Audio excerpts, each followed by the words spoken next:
সব কিছু পুড়ে গেছে, খালি বাচ্চা নিয়ে পেলে আসছি।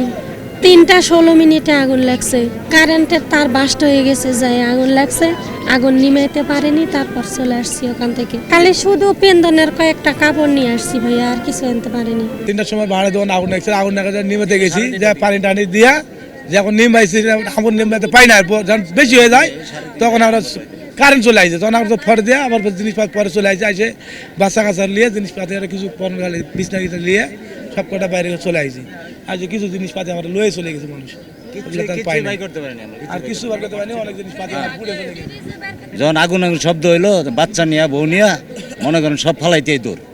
আগুন এমন ভাবে আইছে, আর দোতলা যে করছে কাঠগুলো শোক না। লিলি হালাল বিউটি সোপ, বিএসটিআই কর্তৃক সনদপ্রাপ্ত দেশের প্রথম হালাল বিউটি সোপ। দীপ্তিময় উজ্জ্বল ত্বকের জন্য এমন ভাবে ধরছে, মানে মানুষ খালি কোনো ভাই যার যে কাপড় চোপড়, আর কেউ কিছু নিয়ে বেরোতে পারে না। এই ধরনের ঘটনাগুলো কিন্তু আমাদেরকে বারবার বুঝাই দিচ্ছে এটা, যে আমাদের যে প্রশাসনের যে একটা ল্যাকেন্স, আসলে আমি ছোট করে বলতেছি না, কিন্তু আমি এই জায়গায় থাকি তো, মানে বিশ্বাস করবেন না ভাই, মানে সেহারির টাইমটার একটু আগে আগুনের ঘটনাটা ঘটছে।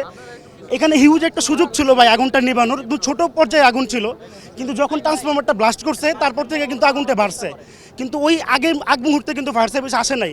এই যে ফায়ার সার্ভিসের একটা, আমি ওনাদের ছোট করতেছি না, বাট ওনাদের যে একটা স্লোগান, এই যে গতি সেবা ত্যাগ, আমার মনে হয় এই গতির যে নামটা এটা প্রশ্নবিদ্ধ হয়েছে ভাই।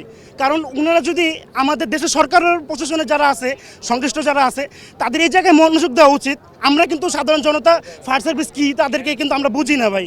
এখন দেখেন ওনাদের যে এই গতির কাজটা সবার আগে প্রশ্নবিদ্ধ হয়েছে, যদি ওনারা ওইরকমভাবে আগে আসতে পারতো, বা আমাদের যদি অবকাঠামোগুলো ওইরকম হইতো ভাই, তাহলে এতগুলো ঘর কখনোই পড়তো না ভাই। এই যে একটা ভোগান্তি, আপনারা দিনের বেলা আসলে দেখতে পারবেন কি পরিমাণ ঘর পড়ছে, আর কিভাবে মানুষের যে এটা ভোগান্তির বিষয়টা ভাই, সামনে একটা ঈদ, এটা মানে এটা আপনারা কোনোভাবে পূরণ করে দিতে পারবেন না ভাই। আমি এটাই বলতে চাইবো যে এখন যেহেতু একটা দেশে অন্তর্বর্তী সরকার আছে, যদি সে চায়, ডক্টর ইউনূস যদি চায় এই বিষয়টা নিয়ে আমাদের যে ফায়ার সার্ভিসের যে অবকাঠামোগত যে শক্তিগুলো আছে তাদেরকে যদি একটু উন্নয়ন করে দেয়, মানে তাদের বিষয়গুলো, তাহলে আমার মনে হয় পরবর্তীতে যদি অগ্নিকাণ্ডের কোনো ঘটনা ঘটে, তাহলে আমরা মনে হয় আরও তাড়াতাড়ি সহজে এটা নিয়ন্ত্রণ করতে পারবো।